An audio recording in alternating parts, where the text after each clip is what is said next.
Voters को खुश करने के चक्कर में कोई ना कोई कंसेशन दिए जा रहे हैं। अच्छी बात है, कंसेशन मिलने चाहिए, लेकिन उससे जो अर्थव्यवस्था है राज्य की वो बिगड़ जाती है। कांग्रेस कुछ सुधार करेगी अपनी परफॉर्मेंस में, इतना नहीं कि गवर्नमेंट बना सके। बीजेपी कुछ इंप्रूवमेंट करेगी, लेकिन केजरीवाल की जो आम आदमी में, छोटे तबके में जो पकड़ है और जो उन्होंने सुविधा दी है, तो बेशक कम वोट आए, लेकिन अगर एक रीजनेबल प्रिडिक्शन की जाए तो चांसेस तो यही हैं कि केजरीवाल ही दोबारा आएंगे। अब शिक्षा के क्षेत्र में स्कूलों की कंडीशन सुधरी है, लेकिन उतनी नहीं सुधरी जितनी सुधरनी चाहिए। देखिए, प्रजातंत्र में नंबर जिसके ज़्यादा हों वो काउंट करता है, क्वालिटी नहीं करती। मोदी जी ने सारे विश्व में भारत की एक सम्मान को जो ऊंचा किया है, अब इतना ज़्यादा बढ़िया इमेज इंडिया की कभी नहीं रही। तो जो कुछ काम है वो याद किए जाते हैं, उसमें पार्टी की बात नहीं होती। गरीब कभी भी गरीब का कल्याण नहीं कर सकता, सबसे बड़ी दिक्कत ये, क्योंकि गरीब तो दिक्कत में फंसा हुआ है, उसको निकलने का रास्ता ही नहीं पता।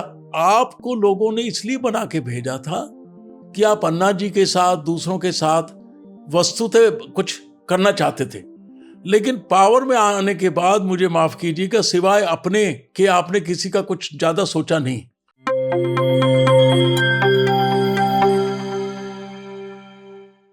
प्यारे दोस्तों, सादर नमस्कार। मैं हूं महेश कुमार वैद्य और आप देख रहे हैं एनजेपी इंडिया। दोस्तों, आज हमारे साथ मौजूद हैं जाने माने अधिवक्ता डॉक्टर सूरज सिंह, और डॉक्टर सूरज सिंह से हम बात करेंगे। आज हमारे पास मुद्दे अलग अलग हैं, तो पहले राजनीति पर बात करेंगे। दिल्ली की राजनीति को, ये बहुत लंबे समय से दिल्ली में रह रहे हैं, काफ़ी समय हो गया, जब हार्वर्ड से पढ़ाई पूरी करके आए थे तब से दिल्ली में ही हैं, तो दिल्ली की राजनीति को बहुत नज़दीक से समझते जानते हैं। इनकी राजनीतिक रुचि भी किसी से छुपी नहीं है। तो डॉक्टर सूरज सिंह से जानते हैं दिल्ली इस बार क्या बोल रही है। डॉक्टर साहब, दिल्ली किधर जा रही है इस बार? देखिए, जहाँ तक दिल्ली का बात है, मेरा सौभाग्य रहा कि साहब सिंह वर्मा जी मेरे अच्छे मित्र रहे। शीला दीक्षित जी बड़ा सम्मान करती थी, केजरीवाल जी को भी 2 बार सलाह दी। खास तौर से जो दिल्ली में अनऑथराइज कॉलोनीज हैं 1076, जिसमें लगभग 30 लाख लोग प्रभावित हुए थे, वो साहब सिंह वर्मा जी जब वो चीफ मिनिस्टर थे तब लाए थे। मेरा मूल प्रश्न ये है कि दिल्ली के उत्थान के लिए कौन व्यक्ति बेहतर होगा। उस लिहाज से अगर देखा जाए तो जैसे बहुत काम अच्छा किया था शीला दीक्षित जी ने, मेरे मित्र साहब सिंह वर्मा जी ने भी काफ़ी कल्याणकारी काम किए हैं। कई मामलों में केजरीवाल भी आम आदमी के लिए बहुत कुछ कर रहे हैं, लेकिन जिम्मेदारी की भावना जो है ना, कि वोट से ज़्यादा क्या राज्य के लिए बेहतर होगा, इस पर विचार किया जाए। क्योंकि सभी वोटर्स को खुश करने के चक्कर में कोई ना कोई कंसेशन दिए जा रहे हैं। अच्छी बात है, कंसेशन मिलने चाहिए, लेकिन उससे जो अर्थव्यवस्था है राज्य की वो बिगड़ जाती है। क्योंकि जैसे शिक्षा का क्षेत्र है, अब शिक्षा के क्षेत्र में स्कूलों की कंडीशन सुधरी है, लेकिन उतनी नहीं सुधरी जितनी सुधरनी चाहिए। राजधानी होने के नाते यहाँ केंद्र सरकार भी है, ये अपने आप में एक राज्य के, उसमें अंतर्राष्ट्रीय स्तर पे सारी एम्बेसीज हैं।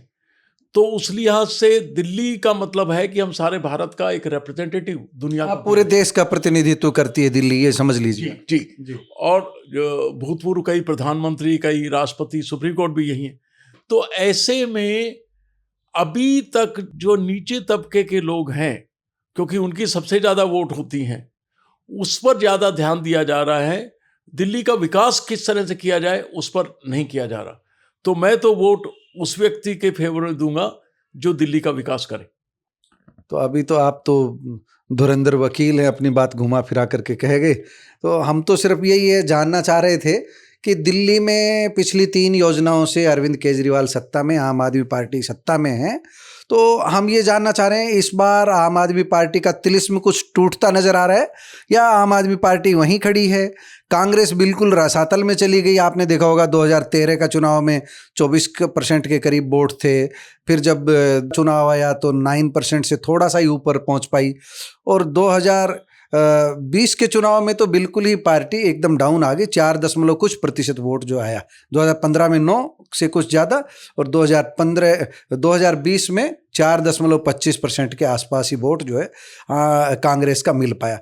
अब जो कांग्रेस जो ये एक तरह से दिल्ली में रसातल में पहुंची, अब की बार क्या हाल है? कांग्रेस कुछ अप कर रही है, भारतीय जनता पार्टी वहीं खड़ी है, आम आदमी पार्टी का कुछ डाउनफॉल हुआ है, क्या क्या देखते हैं? देखिए, मैं भविष्यवाणी तो नहीं कर सकता, लेकिन जिस प्रकार के कार्य हैं उनको देखते हुए कांग्रेस कुछ सुधार करेगी अपनी परफॉर्मेंस में। इतना नहीं कि गवर्नमेंट बना सके, बीजेपी कुछ इम्प्रूवमेंट करेगी, लेकिन केजरीवाल की जो आम आदमी में, छोटे तबके में जो पकड़ है और जो उन्होंने सुविधा दी है, तो बेशक कम वोट आए, लेकिन अगर एक रीजनेबल प्रिडिक्शन की जाए तो चांसेस तो यही हैं कि केजरीवाल ही दोबारा आएंगे। तो जैसे आपकी बात निकल कर के आई, झुग्गी बस्तियों में, गरीब तबके में जो वोट डालने बहुत ज़्यादा संख्या में निकलते हैं, उनमें अरविंद केजरीवाल का असर अब भी है। तो जब हम देखते हैं तो भारतीय जनता पार्टी जो संभ्रांत वर्ग है, जो बड़ी कॉलोनियाँ हैं, उनमें हम भी घूमे हैं तो नज़र आता है कि भारतीय जनता पार्टी काफ़ी मजबूत स्थिति में। तो उस स्थिति में जो बड़े तबके के लोग जिनको कहते हैं कि जो वीआईपी मतदाता है, वो तो निकलता नहीं है।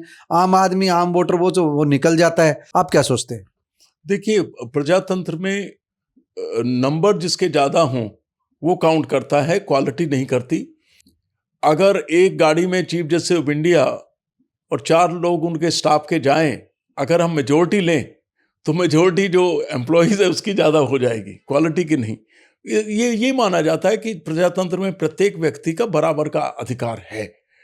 तो उस लिहाज से देखा जाए तो प्रजातंत्र में जो वोट देने जाते हैं वो ज़्यादातर, हमारी 70% जनसंख्या तो भारत की आज भी उच्च वर्ग में नहीं कही जा सकती, मध्य वर्ग में नहीं कही जा सकती, तो उनको एक तरह से वो रिप्रेजेंट करते हैं। लेकिन साथ ही गरीब कभी भी गरीब का कल्याण नहीं कर सकता, सबसे बड़ी दिक्कत ये, क्योंकि गरीब तो दिक्कत में फंसा हुआ है, उसको निकलने का रास्ता ही नहीं पता, इसलिए गरीब, उसे पहले रोटी की चिंता है। हाँ, इसलिए जिसने दूर तक देखा है, मैं किसी पार्टी विशेष का नहीं हूं, लेकिन जिस तरह से जवाहरलाल नेहरू ने योजनाएं बनाई शुरू में 1947 में, भारत की हालत बहुत खराब थी जी। और उन्होंने जो योजना बना के गरीबी दूर करने का काम किया, वो IITs जो आज हम मान रहे हैं दुनिया में नाम है, ये सारा उनका विजन था।